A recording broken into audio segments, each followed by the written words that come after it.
జన ఔషధి దివస్ను పురస్కరించుకొని హైదరాబాద్ తిరుమలగిరిలో మాతృ దివస్ కార్యక్రమాన్ని నిర్వహించారు. ఈ నెల 8న అంతర్జాతీయ మహిళా దినోత్సవం సందర్భంగా ముందస్తు వేడుకలు జరుపుకున్నారు. ఈ కార్యక్రమానికి మహిళలు పెద్ద సంఖ్యలో హాజరయ్యారు. వారికి జన ఔషధి సువిధ శానిటరీ నాప్కిన్లను ఉచితంగా పంపిణీ చేశారు.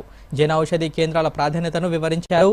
ఈ కార్యక్రమంలో పాల్గొన్న బీజేపీ మహిళా మోర్చా అధ్యక్షురాలు శిల్పారెడ్డి మాట్లాడుతూ మహిళల కోసం ప్రధాని మోదీ ఎన్నో సంక్షేమ పథకాలను అందుబాటులోకి తీసుకువచ్చారని తెలిపారు.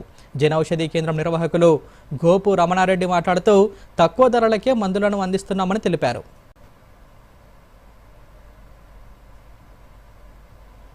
నిత్యవసరంగా మనకి యూజ్ అయ్యే మెడిసిన్స్ చాలా తక్కువ రేట్లో ప్రధానమంత్రి జన ఔషధి కేంద్రాల ద్వారా లభిస్తున్నందుకు చాలా సంతోషం.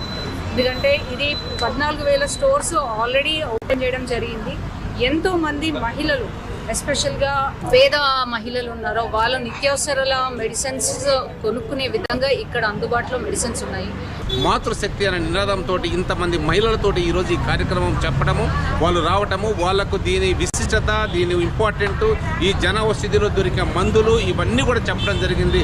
చాలా సంతోషం వ్యక్తం చేశారు. వాళ్ళందరూ కూడా నరేంద్ర మోదీ గారు పంపించిన కిట్టు కూడా వాళ్ళకి ఇవ్వడం జరిగింది. వాళ్ళు చాలా ఆనందంతో, ఉదాహరణకు బయట 2,000 రూపాయలు ఖర్చు అయ్యే మందులు కేవలం 250-300 రూపాయలకు ఇక్కడ అన్ని మందులు, అన్ని సకల మందులు అన్ని దొరుకుతున్నాయంటే చాలా సంతోషంగా ఫీల్ అవుతున్నారు.